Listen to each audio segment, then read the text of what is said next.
अभ्यास करतोय. त्या अध्यायाचं नाव आहे विभूती. तर विभूती म्हणजे तुमच्या कोणाचे माईक चालू असेल बंद करून घ्या, मध्ये मध्ये आवाज म्यूट करून घ्या. तर विभूती म्हणजे भगवंतांचे वेगळे ऐश्वर्य. तर परत परत म्हणजे आधीच्या अध्यायापासून गेलं तर लक्षात ठेवण्यासाठी गरज असते म्हणून परत परत येईल. तर हे म्हणजे आचार्याच्या टिप्पणीमध्ये नाही मिळालं, पण भागवत सुबोधिनीमध्ये यांनी असं सांगितलं की 9व्या अध्यायाच्या शेवटच्या श्लोकामध्ये भगवंत म्हटले की तुझं मन माझ्यावरती स्थिर कर, मनात माझे भक्त म्हणजे मान. तर मग या अध्यायामध्ये भगवंत त्यांची वेगवेगळ्या विभूती सांगते. तर विभूती म्हणजे आपण काय म्हणू की कुठल्याही ग्रुपमध्ये एखादी विशेष वस्तू, प्राण्यांमध्ये काहीतरी विशेष किंवा झाडांमध्ये एखादा विशेष झाड, तर त्याला भगवंत म्हणतात की हे माझं एक प्रकारे विभूती ऐश्वर्य किंवा त्याला बघून भगवंतांचे स्मरण येईल, त्याला विभूती म्हणतात. तर 9व्या अध्यायाच्या शेवटी बोलले माझ्यावरती तुझं मन फिक्स कर, आणि या अध्यायामध्ये भगवंत त्यांची विभूती सांगते. त्याच्यामुळे काय होईल की व्यक्ती जेव्हा दैनंदिन व्यवहारामध्ये वेगवेगळ्या वस्तूंना बघेल तर त्याला एक भगवंतांची आठवण होऊ शकते. तर यासाठी ह्या वेगळ्या विभूती सांगते. तुम्हाला आवाज व्यवस्थित येतोय कसा आहे आता सध्या?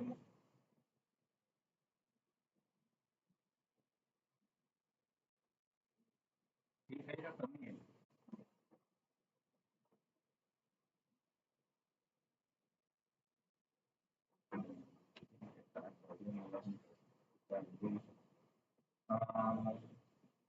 पण मी काय बोलतो ते तरी ऐकू येते ना तुम्हाला पण? मग ठीक आहे. तर भगवंतांना आपलं मन त्यांच्यावरती कसं स्थिर करायचं त्याच्यासाठी या अध्यायामध्ये काही विभूतींचं किंवा ऐश्वर्याचं वर्णन करतो, त्याला बघून भगवंतांचं स्मरण होतं. तर मग यामध्ये आपण पहिला श्लोक बघितला की भगवंत अर्जुनला म्हणतात की अर्जुन मी तुला परम विजय किंवा परम वचन सांगणार आहे, सुखी राहील म्हणजे लक्ष देऊ नये. आणि तुला का सांगत आहे, कारण तू माझा द्वेष किंवा ईर्ष्या करत नाही. आणि हे सांगण्याचं कारण काय आहे की तुझं हित करण्यासाठी मी तुला दुसऱ्या श्लोकापासून ते 7व्या श्लोकापर्यंत भगवंत त्यांना जाणणं कसं अशक्य आहे. आणि व्यक्ती कितीतरी मोठ्या स्तरावरती असली किंवा कितीही ज्ञानवान जरी असली तरी ती भगवंतांना जाणू शकते त्यांच्या बुद्धीच्या पाडाने. तर यामध्ये मग भगवंत सर्वांचा समावेश करतात, म्हणजे सप्तर्षी, 4 कुमार, मनु, देवता, असं कुणी नाही की ते भगवंतांना जाणू शकेल. तर त्यामध्ये जे दुसऱ्या श्लोकामध्ये भगवंत म्हणतात की मला सूरगणामध्ये देवता पण जाणत नाही आणि महर्षी पण जाणत नाही. त्यांचा असा प्रश्न आपण बघितला की कदाचित देवता जाणणार नाहीत कारण ते इंद्रिय तृप्तीमुळे त्यांचं लक्ष नसेल, मग महर्षी लोक तरी तुम्हाला जाणत नाही. भगवंत म्हणतात नाही, ते सुद्धा मला जाणत नाही कारण मी सर्वांचा आधी आहे. तर जो जो उत्पादन आहे तो स्रोताला पूर्णपणे नाही जाणू शकत. त्यासाठी उत्पादन ते वडिलांचं आणि मुलांचं उदाहरण. मुलगा पूर्णपणे वडिलांच्या आधीच्या कार्याबद्दल नाही जाणू शकत जोपर्यंत त्याला वडील सांगत नाही. तर दुसऱ्या श्लोकामध्ये काय आहे की देवता आणि ऋषीगण सुद्धा भगवंतांना जाणू शकत नाही, कारण भगवंत हे सर्वांचे आधी आहे, स्रोत आहे.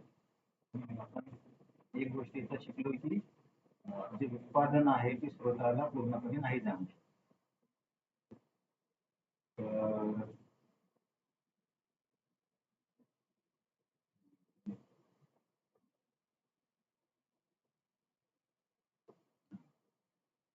तर मग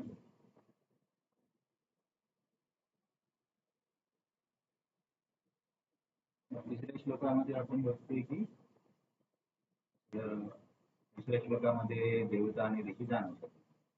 मग तिसऱ्या श्लोकामध्ये की भगवंतांबद्दल काय जाणल्याने किंवा काय स्वीकार केल्याने व्यक्ती सर्व पापातून किंवा बंधनातून मुक्त होतो याबद्दल.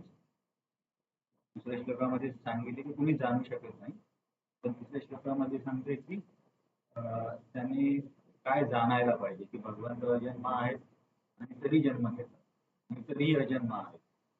हे जेव्हा एखादा व्यक्ती जाणतो किंवा स्वीकारतो तेव्हा तो सर्व बंधनातून मुक्त होतो. स्वीकारतो म्हणजे आपण कसं बोलतोय आणि हो असेल असं म्हणतो तसं नाही.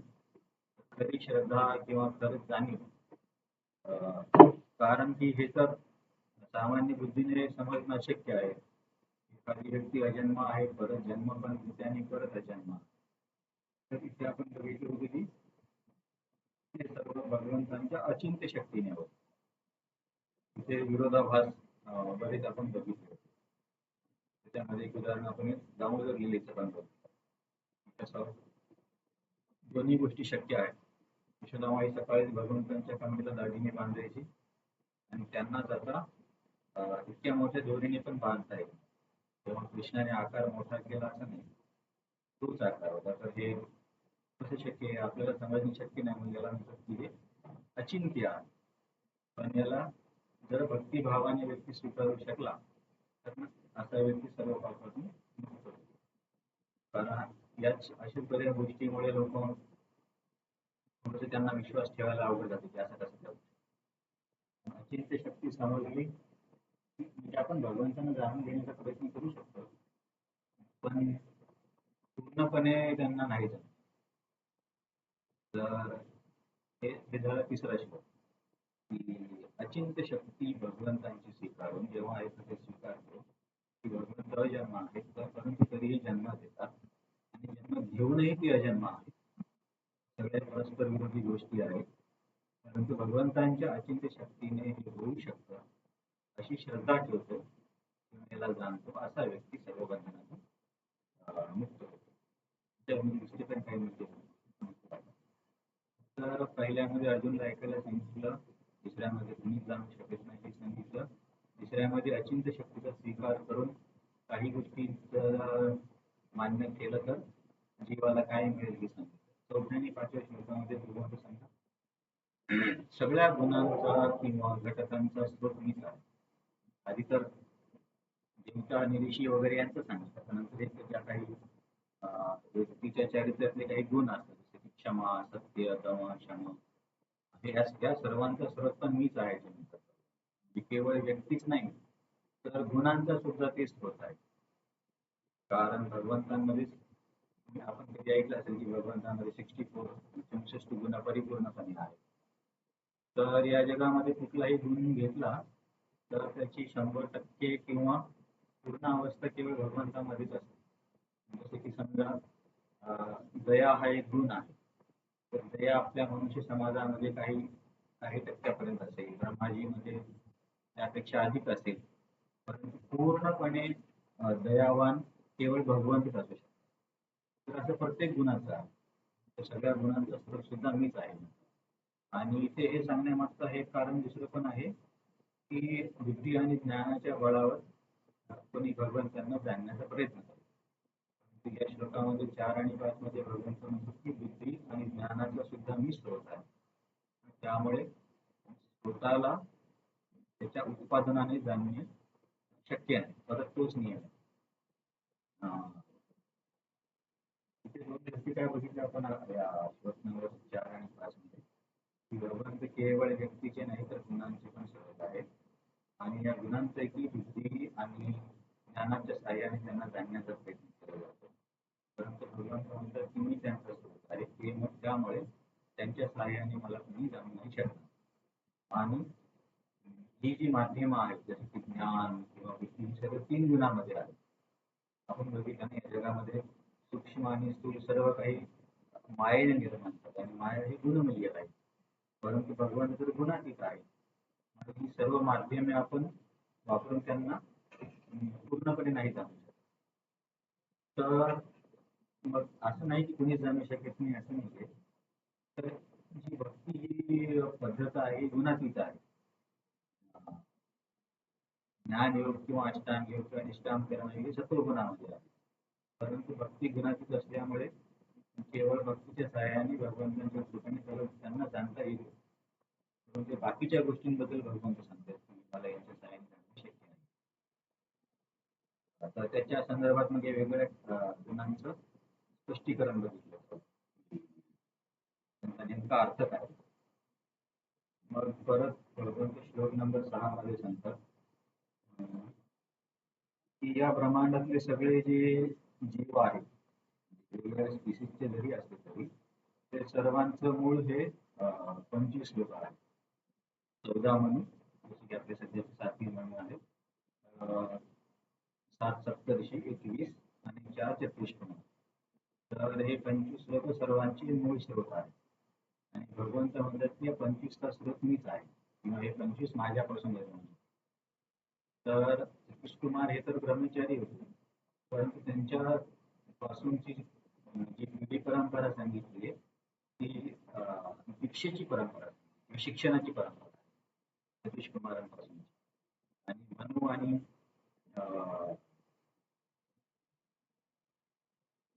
सप्तऋषी ही त्यांची परंपरा याची आहे, जन्माची परंपरा.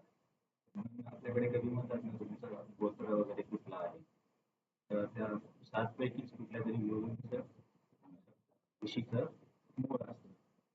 कोणाचे भारद्वाजी गोत्र, कश्यप गोत्र.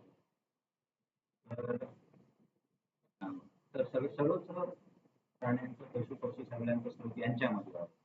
आणि भगवंत म्हणतात की हे माझ्यापासून उत्पन्न होतात म्हणून कुणीच मला जाणू शकत नाही. परत तोच मुद्दा येतोय माझं श्लोक नंबर 2 मध्ये देवता आणि महर्षी ऋषींच्या संदर्भात सांगितलं. आता या 6व्या श्लोकामध्ये सर्व सजीव सृष्टीबद्दलच सांगत आहे.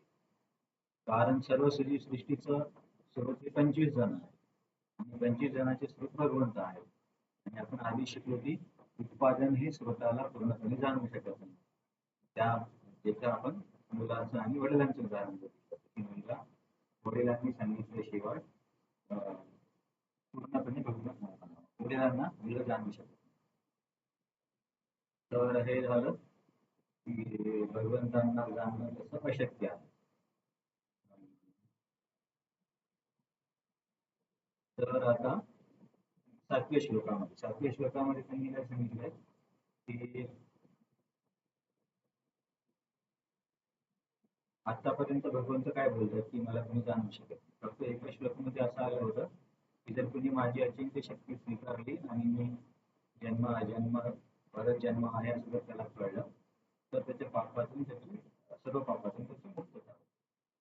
पण ते 7व्या नंबरच्या श्लोकामध्ये भक्ती बदल वाटतो की भगवंतांनी काही ठिकाणी सांगितले की मला भक्तीने जाणता येईल. जसं की अहम एकयाग्राह्य श्रद्धयात्मा प्रियसता किंवा भक्त्यामां अभिजानाति यावन्यास्यास्ति तत्त्वता.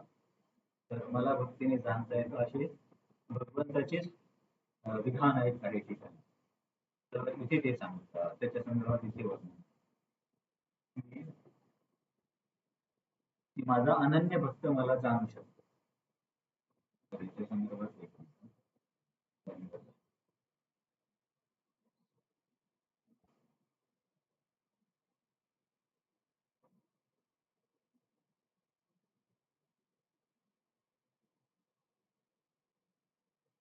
हा.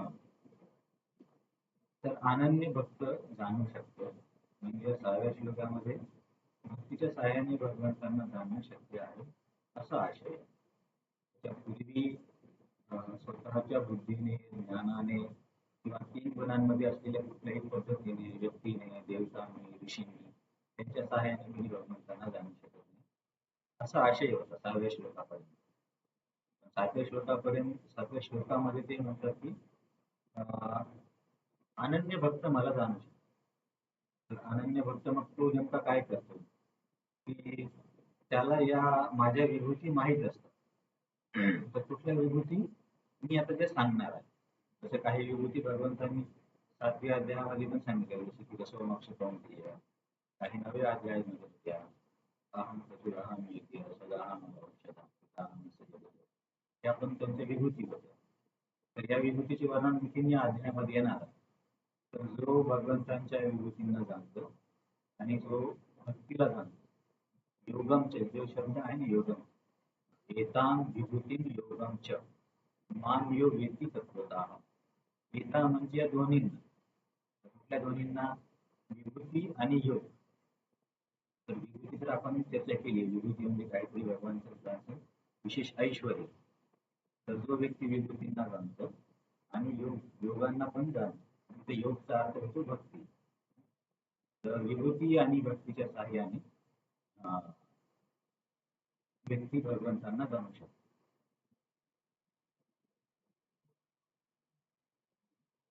तर हा एक भगवंतांना जाणण्याचा काय म्हणता येईल, भक्तीबद्दलचं एक थोडंसं वर्णन आहे सातव्या श्लोकात. भगवंतांच्या भौतिक ऐश्वर्य जाणणे सुद्धा आवश्यक आहे. याच्यामध्ये आचार्य तात्पर्यामध्ये विभूती का जाणून घ्यायची याच्या महत्व सांगतात की जोपर्यंत आपण त्यांचं ऐश्वर्य जाणणार नाही तोपर्यंत त्यांच्या ज्या भक्तांसोबतच्या लीला आहेत ते सामान्य वाटू शकतात. म्हणून त्यांची विभूती किंवा ऐश्वर्य पण समजून घेतलं. तर बेसिकली काय सातव्या श्लोकामध्ये, ज्या व्यक्तीला माझ्या विभूतीचं ज्ञान आहे आणि भक्ती मार्गाचं ज्ञान आहे आणि त्या साऱ्याने तो जाणतो की हेच परम सत्य आहे, तर असा व्यक्ती माझ्या भक्तीमध्ये म्हणजे स्थिर भक्तीमध्ये फिक्स होतो माझ्या ज्ञानाच्या साहाय्याने. किंवा आपण असं म्हणू शकतो की या व्यक्तीला भगवंतांचं जाणायला पण जो माझ्या विभूतींना जाणतो, ज्याची मी आणि जो भक्तीला जाणतो आणि नंतर तो मग विभूतीच्या ज्ञानामुळे आणि भक्तीमुळे त्याची श्रद्धा आणखीन दृढ होते. आणि मग जेव्हा श्रद्धा दृढ होते मग तेव्हा त्याला एक काय म्हणता येईल की निश्चिंतपणे किंवा निश्चयाने किंवा निष्कर्ष त्याचा शेवटी असा होतो की हेच परम सत्य आहे. कारण काय आहे परम सत्य? कारण भगवंतांनी सांगितलं. मग अशा वेळेस हा व्यक्ती भक्तीमध्ये पूर्णपणे स्थिर होतो. बेसिकली सुरुवात कशाने करायची की विभूतीच्या ज्ञानाने आणि भक्ती. मग अशी भक्ती केल्यावरती श्रद्धा वाढत जाते. श्रद्धा वाढल्यावरती मग व्यक्तीला कळतं की हे जे भगवंत सांगतात हेच परम सत्य आहे. कारण त्यावेळी त्याची श्रद्धा खूप दृढ होते. सुरुवातीला जरी यांच्या साहाय्याने सुरुवात केली. तर मग अशा भक्तियोगी अशा व्यक्तीला भगवंतांचं ज्ञान होतं. आपण आतापर्यंत बघितलं ना, कोणाला काही ज्ञान होत नाही, तरी कुणाला ज्ञान होतं याच्याबद्दल सातव्या श्लोकामध्ये. आपण आता 8वा श्लोक बघूया. तर पहिले 7 श्लोकाचा वेगळा विभाग होता की भगवंतांना जाणणे शक्य नाही आणि त्या माहितीच्या सहाय्याने किंवा या सिद्धांताच्या सहाय्याने आपण त्यांना शरणागत झालं पाहिजे. आता श्लोक क्रमांक 8 ते 11 मध्ये एक महत्वाचा विभाग आहे ज्याला चतुश्लोकी गीता म्हणतात. म्हणजे गीतेचं सार या 4 श्लोकांमध्ये आहे असं म्हणतात. त्याच्यामध्ये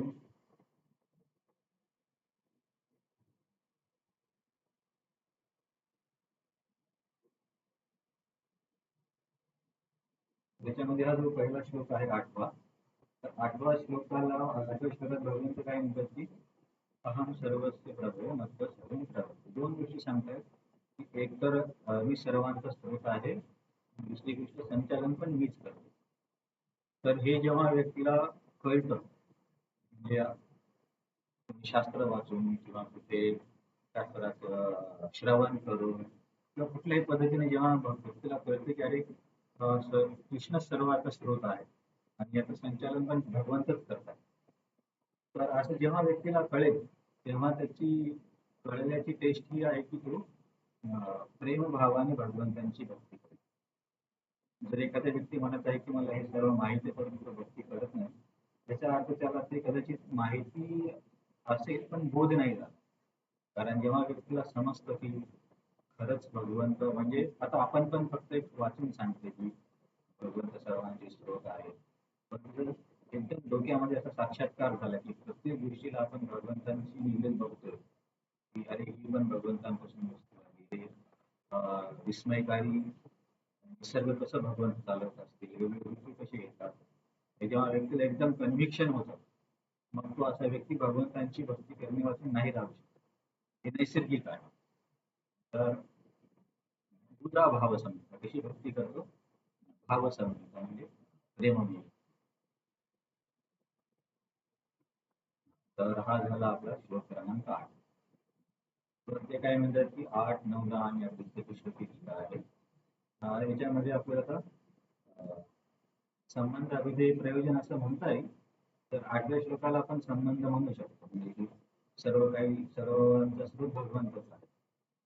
तर या 9व्या श्लोकामध्ये भक्तीची पद्धत सांगितली. आपण जी पद्धत आहे लाभ दिलेली आहे ना, आपण दिलं नाही म्हणजे आहे. तर याच्यामध्ये काय सांगितले की मग ठीक आहे, या व्यक्तीला काय झालं की पूर्णपणे ठाम विश्वास झाला की सर्व काही सर्व जी काही त्या आपल्याला वस्तू या जगामध्ये माहिती आहेत किंवा ज्या काही गुण आहेत त्या सर्वांचे स्रोत भगवंत आहे आणि ते संचालन करतो. हे जेव्हा एखाद्या व्यक्तीला कळतं तर तो आपोआपच भगवंताची भक्ती करायला लागतो. तर मग त्याच्यानंतर भक्ती करतो म्हणजे नेमकं काय करतो त्याचं वर्णन या 9व्या श्लोकामध्ये. तर काय करतात मग चित्तामध्ये प्राण बोधयंत परस्परम कथयंतस्य माम नित्यं तुष्यन्ति च रमन्ति. तर हा व्यक्ती काय करतो मग चित्ता म्हणजे त्याचं जे चित्त आहे ते भगवंतांमध्ये स्थिर आहे किंवा आपण तिथे म्हटलं होतं की त्याच्या मनामध्ये भगवंतांबद्दल लोभ आहे. लोभ कशासाठी आहे की त्यांच्या प्राप्तीसाठी किंवा त्यांच्या सेवेसाठी. आणि तो म्हणजे त्याचा प्राण आहे. सामान्यतः लोक हे अन्नगत प्राण असतात की अन्न नाही घेतलं, अन्न न घेता जीवन जगणं अशक्य आहे. तर तशीच या भक्तांची स्थिती असते की ती पूर्णपणे जसे आपण अन्नावर निर्भर आहोत ते तसे भगवंतांवर निर्भर प्रगत भक्त. आणि मग हे काय करतात गृहयंत परस्पर परस्परम हा मराठीत शब्द आहे. तर एकमेकांना म्हणजे माझ्याबद्दल श्रवण करतात. तर इथे ना जे मनचित्त आहे तो स्मरणम असं म्हटलं जातं, म्हणजे भगवंतांचं स्मरण करणे. आणि बोधयंत्र हे श्रवण आहे आणि कथयंत्र म्हणजे कीर्तन आहे किंवा बोलणे आहे. तर अशी भक्ती करतात पूर्णपणे माझ्यावरती निर्भर असतात. त्यांचं मन माझ्या स्मरणामध्ये असतं. ते माझ्याबद्दल श्रवण करतात आणि माझ्याबद्दल कीर्तन करतात, ते माझ्याबद्दल बोलतात. आणि या क्रियाच्या सहाय्याने त्यांना एकदम समाधान आणि आनंदाची अनुभूती दुष्यंतीच्या रमंतीच्या. तेव्हा आपण म्हटलं होतं ना की प्रश्न करायचे की प्रभुपादांना की तुमच्या संस्थेमध्ये विरंगुळा म्हणून काही आहे की तेव्हा प्रभुपाद बोलले की त्यांची पूर्ण पद्धतच विरंगुळा किंवा आनंदाची आहे. तर हे आनंद किंवा हे कधी जाणीव होईल जेव्हा एकमेकांची फक्त भगवंतांबद्दल श्रवण करतील किंवा कीर्तन करतील. तर याच्यामध्ये सर्वच आहे ना. आता श्रवण आणि कीर्तनच नाव आले तर आता फक्त दोनच गोष्टी असं नाही. असं बऱ्याच वेळेस होतं की एखाद्याच गोष्टीचं नाव येतं. परंतु मग असं नाही की बाकीच्या गोष्टी महत्वाच्या नाही. तर कधी कधी हे प्रतिनिधीच्या स्वरूपात वाटतं किंवा इथे असं आचार्यांनी म्हटले की श्रवण कीर्तन थोडं जास्त महत्वाचं असल्यामुळे त्यांचं नाव. परंतु त्याच्यामध्ये सर्व काही आलं, बाकी प्रसाद पण आला, कीर्तन पण आलं, वैष्णवांची सेवा पण आली. हे सर्व गोष्टी त्याच्यामध्ये इन्क्लुडेड आहेत जरी त्यांचं नाव नाही सांगितलं तरी ते सर्व म्हणायचं मग असं वाटेल आपल्याला की अरे आपण तर एवढं वाचन करतोय किंवा दुसऱ्यांना सांगतोय पण आणखीन तर असं आपलं असं काही विरंगुळा तर वाटत नाही. वाचन करून डोकं दुखायला लागतं. एक तर गोष्ट अशी आहे की म्हणजे आपण आणखीन त्या त्या स्तरापर्यंत असं बोलण्यापेक्षा आपण या भौतिकतेपासून बाहेर नाही जात. परंतु तीच औषध आहे, तीच आपल्याला हळूहळू बाहेर काढेल. पण इतर पण गोष्टी मग त्याच्यामध्ये आपण घ्यायला पाहिजे. वैष्णवांच्या संदर्भात असं तुम्ही नाही की त्याला प्रसादामधून आनंद मिळेल. असं तुम्ही नाही की त्याला चांगलं म्युझिक ऐकून आनंद मिळेल. तर ह्या सगळ्या गोष्टी त्याच्यामध्ये आहेत. तर हा जो 9 नंबरचा श्लोक आहे अभिधेयबद्दल सांगतो. 8व्या श्लोकात काय बोलले की जो जाणतो मी सर्वाचा स्रोत आहे, मी सर्वाचा संचालक आहे. असं जेव्हा जीवाला खात्री होती तेव्हा तो माझी प्रेममयी भक्ती करतो. प्रेममयी भक्ती करताना काय करतो, तो माझं स्मरण करतो नक्कीच. मग त्याच्या प्राणावधी तो पूर्णपणे माझ्यावरती निर्भर असतो. जसे की सामान्य लोक त्यांच्या जगण्यासाठी अन्नावर निर्भर असतात. आणि बोधयंत परस्पर म्हणजे एकत्र म्हणजे श्रवण करतात. तथयंतश्च नित्यम आणि माझ्यावरून कीर्तन करतात किंवा बोलतात. आणि या गोष्टीच्या सहाय्याने त्यांना समाधानाची आणि आनंदाची अनुभूती होते. तर आपण म्हणतोय की केवळ श्रवण आणि कीर्तन सांगितलं म्हणजे या दोनच गोष्टी आहेत असं नाही. तर भक्तीचे जे सर्व काही अंग आहेत, बाकीच्या काही गोष्टी ज्यांचं इथे नाव घेतलं नाही, कारण ह्या दोन गोष्टी प्रतिनिधी म्हणून वापरतात. तर बेसिकली भक्ती याचा ऍज अ पूर्ण प्रोसेस आनंदमयी आहे. तर मग ते 10व्या श्लोकामध्ये काय म्हणतात भगवंत, 10व्या आणि 11व्या श्लोकामध्ये काय आहे की भगवंत मग अशा व्यक्तीसोबत कशा प्रकारे देवाणघेवाण करतात. आता अशी व्यक्ती म्हणजे कोण, ज्याला 8व्यामध्ये भगवंतांचं कळून ज्याने भक्ती सुरू केली आणि 9व्यामध्ये तो भक्तीचे काय काय कार्य करतो, अशा व्यक्तीबद्दल भगवंत सांगतात की त्यांच्यासोबत मी कशी देवाणघेवाण करतो.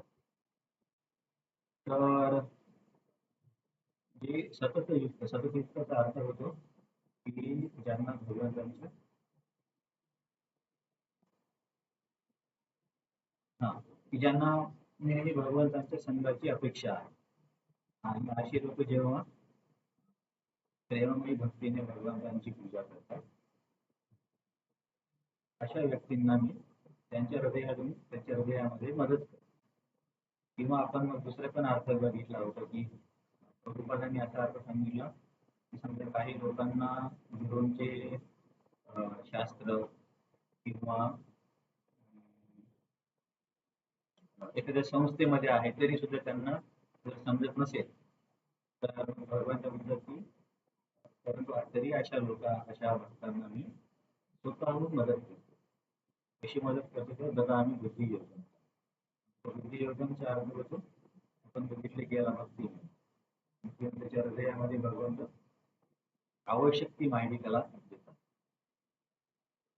मी त्यांना बुद्धी देतो ज्याने ते माझी उपासना करू शकतील आणि माझी प्राप्ती करू शकतील. कारण योगक्षेमा मोहामियांमध्ये आपण बघितले की भगवंतांनी भौतिक आणि आध्यात्मिक दोन्ही गरजांची जबाबदारी स्वतःवरती घेतली. तर या ठिकाणी आध्यात्मिक जबाबदारी बदलते. जसं जेव्हा व्यक्ती भक्तीमध्ये असतो, तांत्रिक सुरू होतं, अशा व्यक्तीला मी बुद्धी देतो ज्याच्या सहाय्याने तो प्रगती करेल आणि माझी प्राप्ती करेल. तिथं आध्यात्मिक मदत भगवंतच करतात.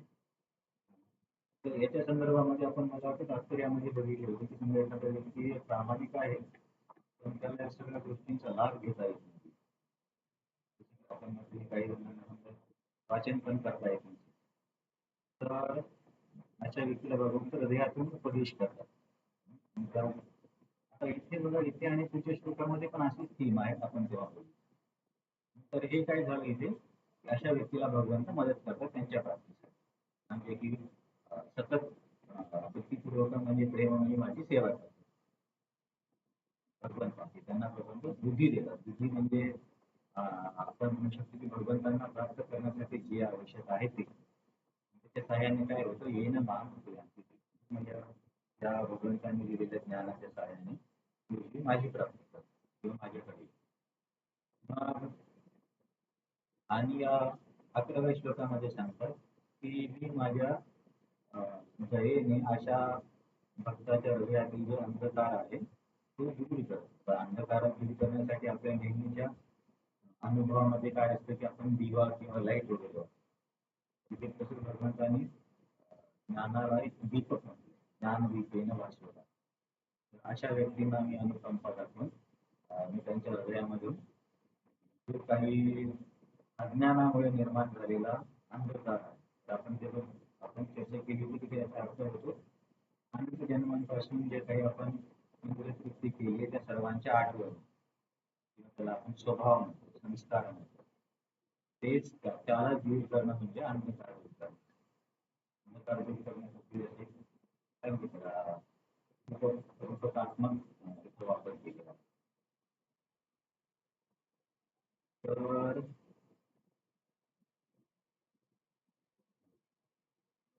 माझ्या प्रकारे म्हणजे अभ्यासला अंधकार दूर करण्याची भौतिक इच्छा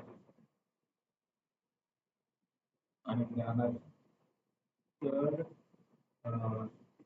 त्याच्यावरती चर्चा काय झाली होती की श्लोक नंबर 10 मध्ये 9 मध्ये ते सांगतायत की हा व्यक्ती पूर्णपणे माझ्या भक्तीमध्ये आहे आणि प्रेममयी भक्ती करते. परंतु 10 आणि 11 मध्ये म्हणतात की मी त्याला मदत करतो. मग असं थोडासा विरोधाभास वाटतो.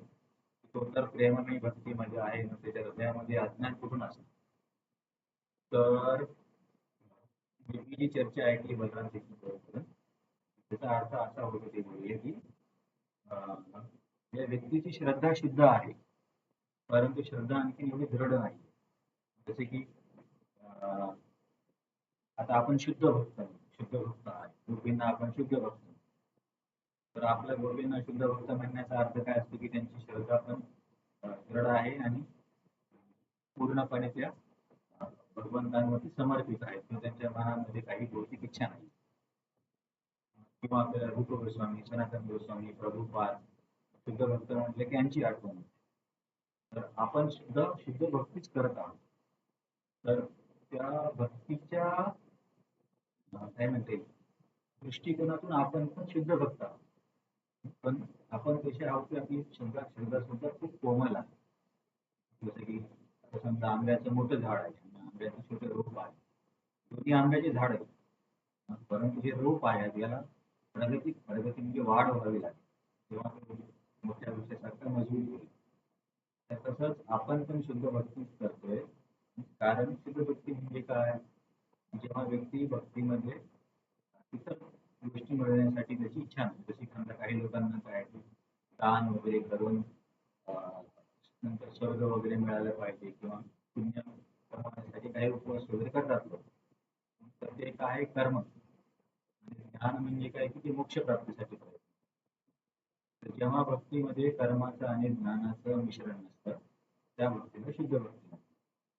सोप्या शब्दात काय की ज्या भक्तीचा उद्देश केवळ भगवंतांची सेवाच आहे, इतर काहीच नाही, भगवंतांची प्रेममयी सेवा, अशा भक्तीला म्हणायचं शुद्ध भक्ती. मिश्र भक्तीमध्ये काय आहे, व्यक्ती जरी भगवंतांची सेवा करत असला तरी त्याला इतर गोष्टींची इच्छा असू शकते. म्हणजे कर्मी असेल तर स्वर्ग इतर भौतिक संपत्ती, ज्ञानी असेल तर त्याला निर्विशेष मोक्ष पाहिजे असतो. म्हणून म्हणतात मुक्ती सिद्धी कामी सत्वली शांत विष्णू भक्त निष्काम अतयव शांत. एक झालं म्हणजे उद्देश काय प्राप्त करायचा आणि पद्धतीचं पण. समजा आपण भक्ती करतो, भक्ती करणं म्हणजे काय? नवविध भक्ती, श्रवण, कीर्तन, स्मरण. परंतु जेव्हा एखाद्या व्यक्तीला जर असं वाटलं की अरे केवळ महामंत्र जप करून काही होणार नाहीये, आपला थोडंसं एखादा यज्ञ पण केला पाहिजे, किंवा नाशिकला जाऊन आपल्या कुंडलीमध्ये काही हे आहे काय म्हणतात, काहीतरी दोष वगैरे शोधतात ना लोक. तर कदाचित त्याच्यामुळे आपली प्रगती होत नसेल तर आपण तो एक यत्न करून घेऊ, मग प्रगती. तर असा विचार केला तर भक्ती कशीच होते. कारण भक्ती सर्वांना शुद्ध करणारे साधन आहे. जर आपण असा विचार करतो की त्या कर्मकांडाच्या पद्धतीने भक्तीला आणखीन बळ येईल, तर मग आपण हा एक काय म्हणता येईल, भक्तीला आपण कनिष्ठ समजतो. अशा भक्तीला म्हणतात मिश्र भक्ती. आणि ज्ञानामध्ये काय आहे, समजा एखाद्या व्यक्ती विचार करत असेल तर हे नामस्मरण करून प्रसाद घेऊन थोडी आपल्याला प्रगती होणार आहे. त्याच्यासाठी आपण ब्रह्म आहे याचं चिंतन केलं पाहिजे. मी पदार्थ नाही, मी मन नाही, याचं पण आपण चिंतन केलं पाहिजे. म्हणजे ज्ञानयोगामधल्या लोकांच्या काही पद्धती असतात की ब्रह्मचिंतनाचं किंवा ब्रह्माचं काय म्हणतात, सर्व काही ब्रह्ममय आहे, शरीर नाही आत्मा आहे. आता हे आपल्याला पण हे ज्ञान असतं भक्तीमध्ये पण, पण त्यांचं पूर्ण भर त्याच्यावरतीच असतं. म्हणजे जग कसं ब्रह्ममय आहे, सर्व काही ब्रह्म आहे, मी आत्मा आहे, त्याच गोष्टी त्यांचा जास्त भर असतो. आणि परंतु भगवंतांशी संबंध किंवा सेवा या गोष्टीकडे त्यांचं दुर्लक्ष आहे. तर या लोकांना ज्ञानाने यांची भक्ती दूषित झाली. तर आता मी तुम्हाला परत सांगतो, तर आपल्या भक्तीमध्ये भौतिक सुखाची इच्छा आणि कर्मकांडाच्या साहाय्याने भक्तीला आम्ही दूर करेल अशी इच्छा असेल तर ती भक्ती कर्माने दूषित होते. आणि आपल्या हृदयामध्ये जर असं असेल की मला निराकार मोक्ष मिळाला पाहिजे आणि ब्रह्मचिंतनानेच माझी भक्ती पूर्ण होईल, तर तो ज्ञानाचा मिश्र आहे, त्याला ज्ञानमिश्र भक्ती. परंतु चित्त भक्ती म्हणजे या दोन्हीचाही प्रभाव नसलेली भक्ती. व्यक्तीचा उद्देश एकच असते की भगवंतांची सेवा आणि साधन पण भक्तीच असते. अधूनमधून कर्मकांड करणं, अधूनमधून ज्ञानकांड करणं असं नाही. तर अशा व्यक्तीच्या हृदयातला अंधकार मी दूर करतो, ही चर्चा आपली आहे. आपण म्हटलं की व्यक्ती जर ही अशी असेल या स्तरावर, त्याच्या मनामध्ये तो अंधकार नसायला पाहिजे. तर प्रभूजी बोलले की हा व्यक्ती श्रद्धेच्या सहाय्याने शुद्ध आहे, परंतु श्रद्धा कोमल आहे. म्हणजे मनामध्ये पूर्वीची इच्छा असू शकतात, त्या सर्वांना मी नष्ट करतो असे भगवंत सांगत. जास्त कॉम्प्लिकेटेड वाटलं तर काही प्रॉब्लेम नाही लक्षात ठेवून चालेल. फक्त मला म्हणजे कधी असा प्रश्न आला तुम्हाला की अरे हा जर जर प्रेमाने भक्ती करतोय त्याच्या मनामध्ये अंधकार म्हणजे गोष्टी नसायला पाहिजे, त्याचा अर्थ असा सांगतो. जेव्हा आपण म्हणतो की जीव गोस्वामी, सनातन गोस्वामी, प्रभुपाद, तर त्यांचं कसं असेल, त्यांची श्रद्धा खूप जड असते आणि त्यांच्या मनामध्ये काहीच भौतिक इच्छा नसते, त्यांना शुद्ध भक्त म्हणतात. त्यांची भक्ती पण शुद्ध आहे आणि श्रद्धा पण खूप जड आहे. पण आपण भक्ती पण शुद्ध करतो, कारण आपल्याला काही भौतिक गोष्टी प्राप्त करण्यासाठी आपण गव्हर्नमेंटकडे जात नाही की मला स्वर्ग मिळावं किंवा संपत्ती असं आपण मागत नाही किंवा आपण ब्रह्मचिंतन वगैरे हे करत नाही. म्हणजे आपली भक्ती शुद्ध आहे, पण श्रद्धा खूप कोमल आहे आणि ती श्रद्धा नाही. पण अशा स्थितीमध्ये मनामध्ये आधीचे प्रभाव असू शकतात. भगवंत म्हणतात की अशा जीवाला मी त्याच्या हृदयातून ज्ञानाच्या दीपाने हा अंधकार दूर करतो, ही भौतिक इच्छा. तर हा झाला शेवटचा श्लोक, चतुश्लोकी गीतामधला. तर आता आपण पुढचे श्लोक बघूया. मला या अध्यायामध्ये काय वाटलं माहिती का, बाकीच्या अध्यायामध्ये आपण कसं पटापट या श्लोकाचा त्या श्लोकाला काय संबंध असं पटकन व्हायचं, तर थोडंसं काही ठिकाणी असं क्लिष्ट वर्णन आहे, त्यामुळे थोडासा वेळ पण लागतो. पण ठीक आहे, आपल्याला हळूहळू सवय झाली की कमीत कमी नंतर समजून तरी जाईल. जर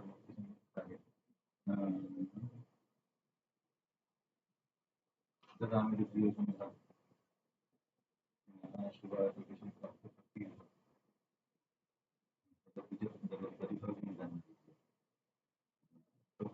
आता आपण श्लोक नंबर 12 13 जाऊया आणि तुम्हाला कशावर आधीचा प्रश्न असेल तर तुम्ही मध्ये टाइमपास करू शकता. तर आपण आता श्लोक 12 आणि 13 पारायण करतो. शकता, कारण तिथे पण आपल्याला तात्पर्य बघावं लागतं. तर आता आपण जाऊया. अर्जुन उवाच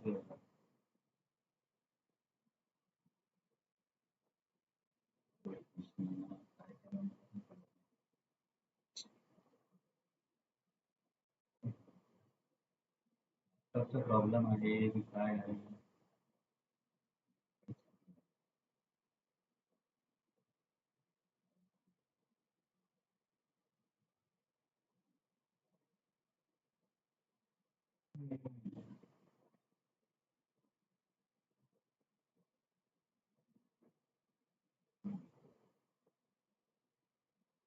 तुम्हाला विष्णूचा आवाज येत नाही का?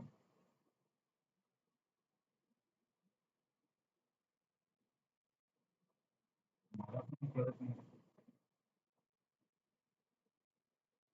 मला पण कळत नाही, काय लॅपटॉपचा प्रॉब्लेम आहे, नेटचा काही प्रॉब्लेम नाही. लॅपटॉप मध्ये कदाचित.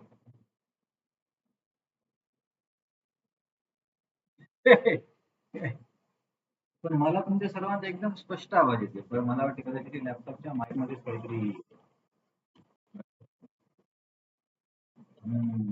हा लॅपटॉपचा माईक बरोबर काम करत नाही. आता म्हणजे सध्या आता ऐकू येते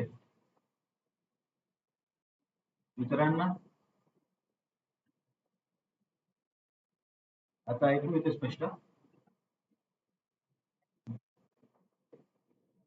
तर मग आता तुम्हाला एवढं सांगल्याच्या खूप काहीच नाही काय झालं.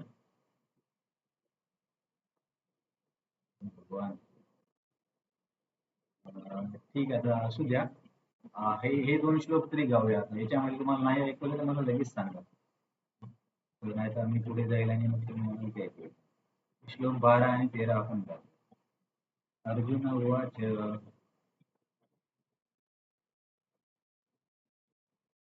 परं ब्रह्म परं धाम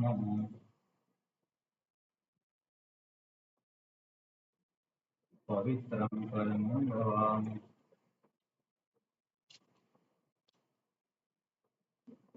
पुरुषं शाश्वतं दिव्यम्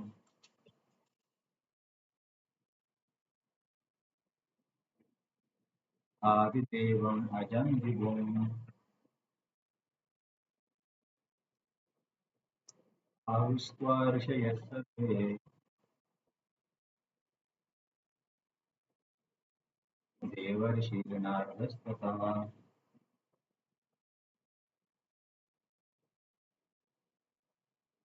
असितो देवलो व्यास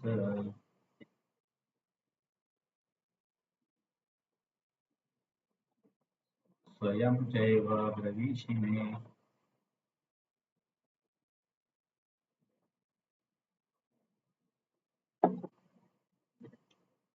तर तर आता तुम्हाला जर आवाज लो कुणालाही आला की तेव्हाच सांगा. तर मी स्लाइड तर दिसत असेल ना शेअर केलेली. ठीक आहे. तर तर आता आपण श्लोकीनंतर अर्जुन त्याचा हे सांगतो की बाबा हे तुमच्याकडून हे सर्व ऐकून मला माझ्यावरती काय परिणाम होतात.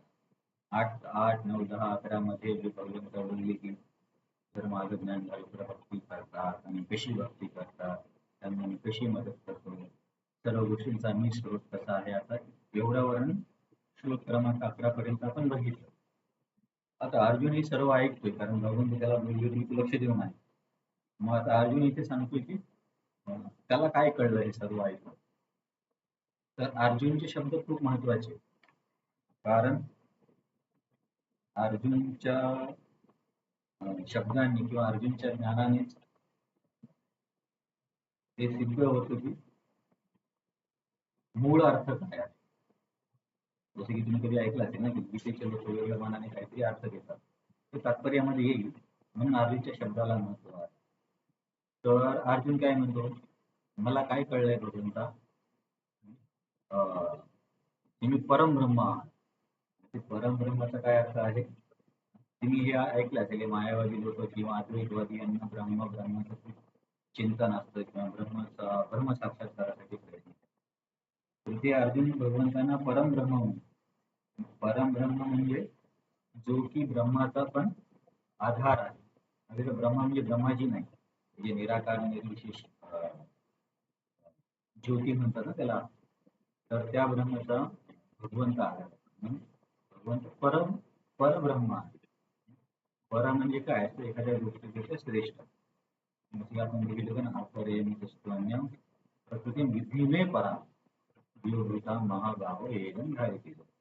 माझी एक परा प्रकृती आहे. परा म्हणजे श्रेष्ठ प्रकृती. तर परम ब्रह्म म्हणजे ब्रह्मपेक्षा श्रेष्ठ किंवा ब्रह्माचा आधार. तर अर्जुन काय म्हणतात की मी तुमच्याकडून हे ऐकून मला काय कळलं की तुम्ही परमब्रह्म आहात. परमब्रह्म म्हणजे ब्रह्माचे पण आधार. तर गीतेमध्ये पण येते एका ठिकाणी 14व्या अध्यायाच्या 26व्या श्लोकमध्ये ब्रह्मणो हि प्रतिष्ठाहम अमृतस्य च अव्ययस्य शाश्वतस्य च धर्मस्य सुखेसै कामति कस्य च. ब्रह्मणो हि प्रतिष्ठा अहम. या ब्रह्माने किंवा ब्रह्माची प्रतिष्ठा म्हणजे आधार मी आहे असे भगवंत. आणि ब्रह्मसंहितेमध्ये पण प्रसिद्ध श्लोक आहे. यस्य प्रभा प्रभवतो जगदंडकृत. यस्य प्रभा, प्रभा म्हणजे आपल्याला तुम्हाला माहित असेल की एखादा तेज किंवा प्रकाश. यस्य प्रभा, यस्य म्हणजे त्याचा म्हणजे भगवंतांची प्रभा काय करते, यस्य प्रभा प्रभेदतो जगदंडको, सगळ्या जगाला निर्माण करते किंवा प्रकाशमय करते. तर अशा गीतेमध्ये पण संदर्भ आहे आणि बाहेर पण संदर्भ आहे की निर्विशेष मोक्षाचा आधार भगवंत आहे. तर इथे अर्जुन पण म्हणतोय की तुम्ही परमब्रह्म आहात. म्हणजे काय तुम्हाला मी सांगितले परमब्रह्म म्हणजे तुम्ही ब्रह्माचे पण आधार आहात. तर आता 12 ते 18 मध्ये अर्जुन भगवंतांचे दिव्य स्वीकारतो आणि भगवंतांना त्यांच्या ऐश्वर्याने विनंती करतो. ठीक आहे, तर वेगळ्या गोष्टी. नंतर परमधाम. तर परमधामचा काय अर्थ घेतलाय की धाम या शब्दाचे वेगवेगळे अर्थ आहेत. तुम्हाला धामचा कोणता अर्थ माहिती आहे जास्त प्रचलित असलेला?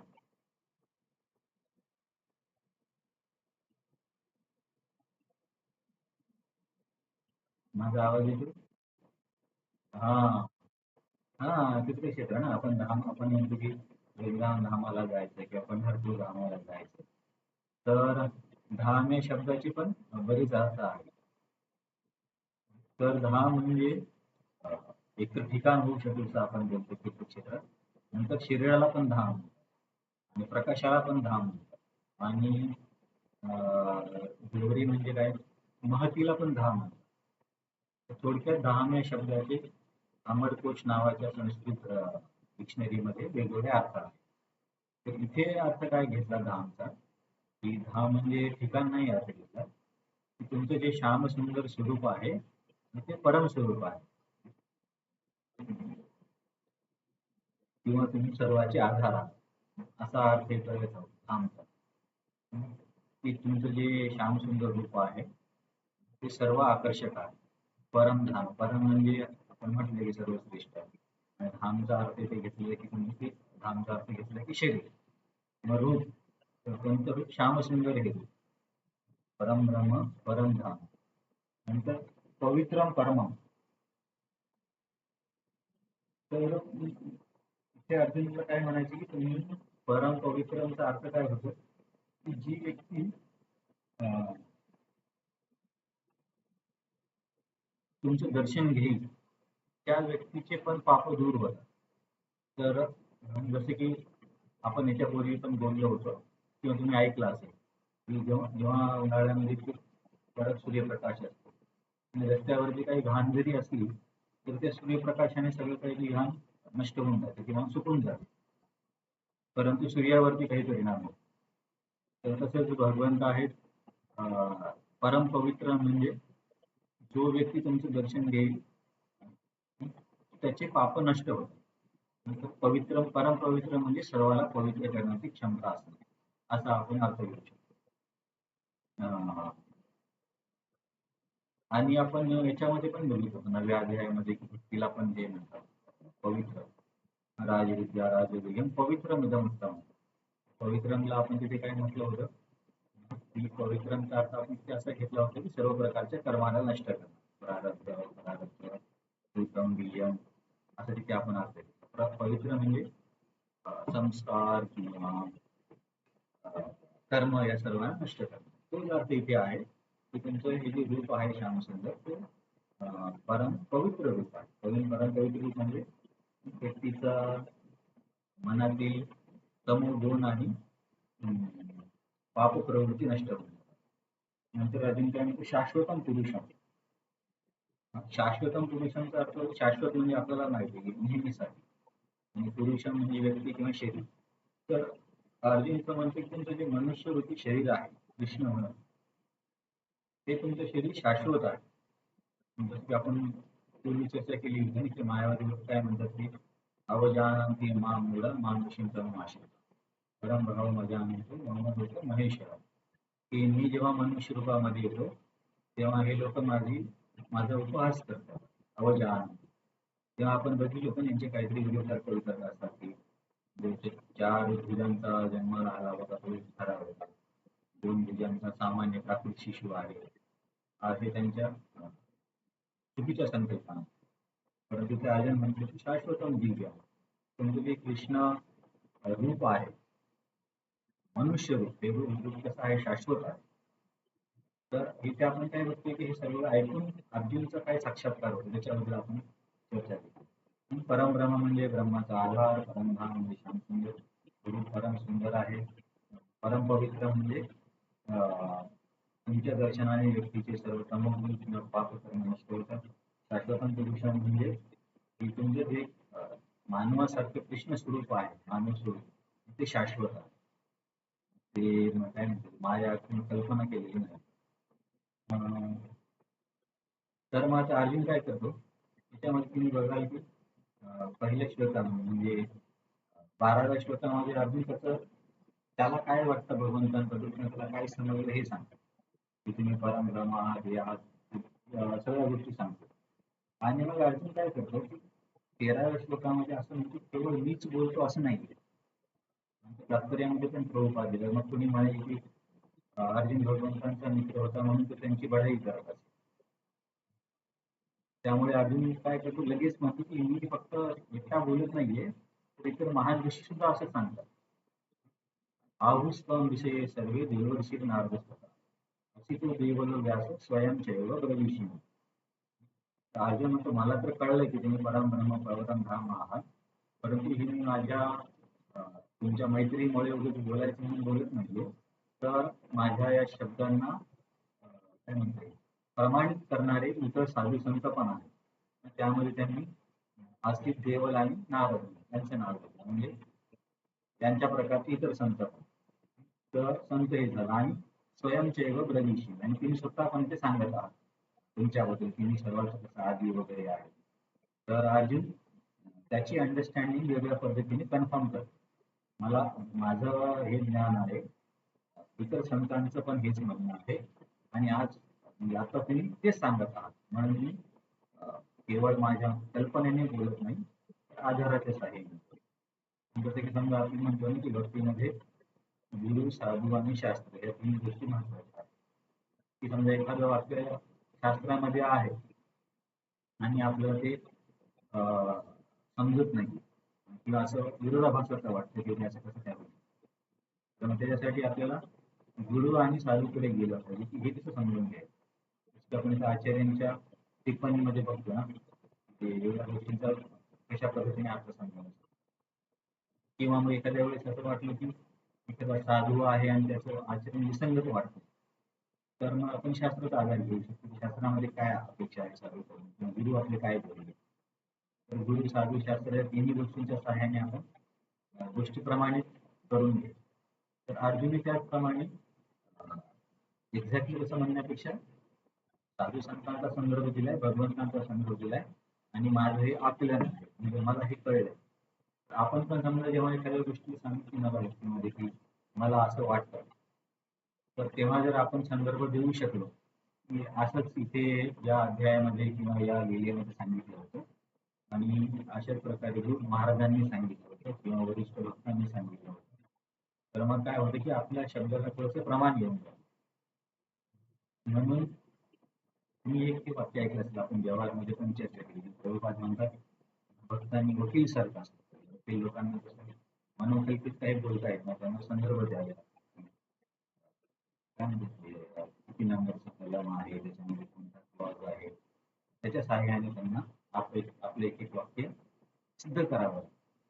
तसंच ते अर्जुन काय करतो त्याला तर कळलं ते ठीक आहे पण माझं कळणं हे केवळ मनोकल्पित नाही तर याला साधू संतांचा पण आधार आहे आणि तुम्ही स्वतः पण आज बोलता. तर हे एक काय म्हणते एक चांगली पद्धत आहे. आपल्याला कळलेलं खरंच सत्य आहे की नाही जाणं. आवाज येतोय का फार कमी?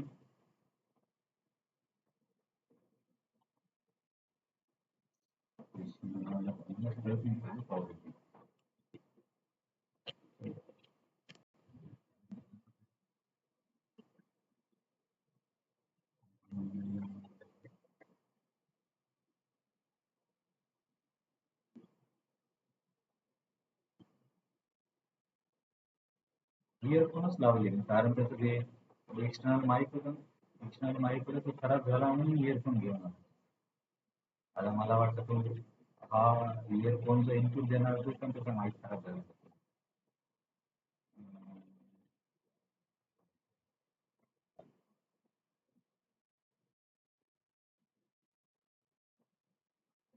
पाऊस तर नाहीये.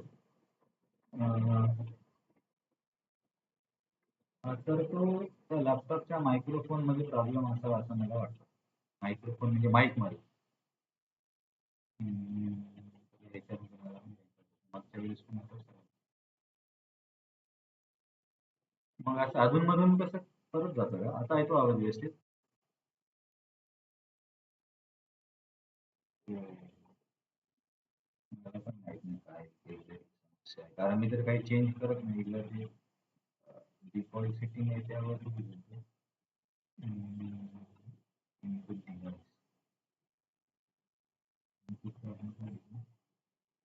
मायक्रोफोन डिफॉल्टच आहे. आता पण आवाज कमी कमी होतो की तेवढाच आहे? आता ऐकायला येतो.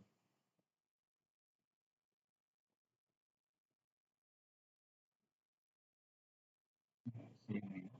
मग तुम्ही जेव्हा कमी होतो ना तेव्हा मला सांगा.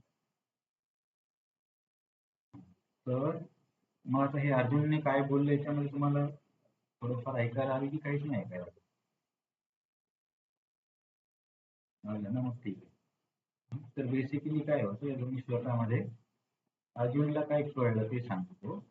आणि त्याला कळलेलं त्याचं स्वतःचं पर्सनल मत नाही तर इतर साधू ऋषींनी पण तेच सांगितले आणि आज भगवंत तुम्ही सुद्धा पण तेच सांगितलं. असं बोलून अर्जुन आपल्या शब्दांना आधार देतो की मी फक्त माझ्या मनाने बोलत.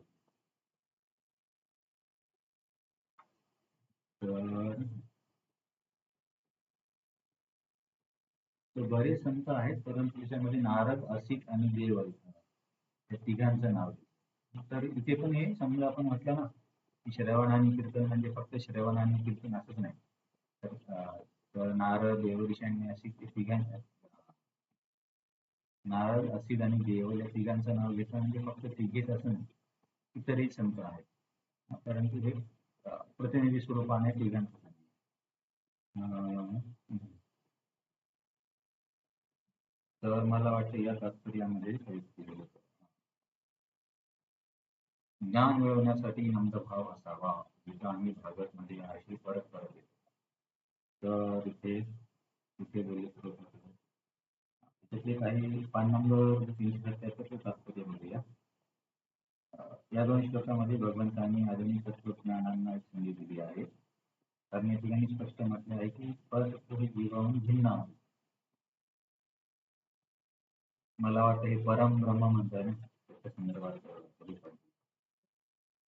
भगवद्गीतेच्या अध्यायातील 4 महत्वपूर्ण श्लोक ऐकल्यानंतर म्हणजे 24 श्लोकी गीता ऐकल्याच्या नंतर अर्जुन सर्व संशयातून मुक्त झाला आणि त्याने श्रीकृष्ण हे स्वयं पुरुषोत्तम भगवान असल्याचे मान्य केले. म्हणून तात्काळ स्पष्टपणे त्याने उद्घोषित केले की म्हणजे चतुश्लोकी गीता ऐकून अर्जुनला काय कळलं तो अर्जुन इथे सांगितलं की तुम्हीच परब्रह्म आहात. अं, आणि यापूर्वी श्रीकृष्णाने सांगितलं की मी सर्वांचे अधिकार आहे. तर अर्जुन स्वतःची अंडरस्टँडिंग सांगते इतर संतांचे महत्वाचा पुरावा देतोय आणि भगवंत तुम्ही सुद्धा बोलले असं सांगते. अज्ञानवश मनुष्य आणि देवतांना वाटते की आपण परिपूर्ण आहोत आणि भगवंतांपासून स्वतंत्र आहोत. भक्ती केल्याने हे अज्ञान पूर्णपणे नाहीसे होते. जसे की भगवंत म्हणतात ना मी सर्वांचा स्रोत आहे. पण एखाद्या व्यक्तीला जर असं वाटत असेल की नाही आपल्याला मी भगवंतांवर निर्भर नाही किंवा असं काही नाहीच आहे तर याला कृपा म्हणतात की हे अज्ञान आहे. कारण ते आतापर्यंत एवढ्या श्लोकामध्ये आपण बघतोय की भगवंत म्हणतात मी सगळ्यांचा स्रोत आहे मी सर्वांचा स्रोत आहे. अं, तरी सुद्धा जर कोणी म्हणत असेल की मीच परिपूर्ण आहे भगवंताहून स्वतंत्र आहे तर हे अज्ञान आहे. आणि मग हे अज्ञान कसं दूर होईल तर भक्तीच्या सहाय्याने. आणि हे एक वाक्य महत्वाचे 378 मध्ये असे नाही की श्रीकृष्ण अर्जुनाचे मित्र असल्या कारणाने त्यांची खुशामत करण्यासाठी अर्जुन त्यांना परमसत्य भगवान म्हणून संबोधित आहे. असं मग कोणी म्हणेल ना की अरे अर्जुन त्यांचा मित्र आहे आणि कदाचित त्यांची बढाई करत असेल. तर असं कोणी म्हणू नये म्हणून अर्जुनने काय केलंय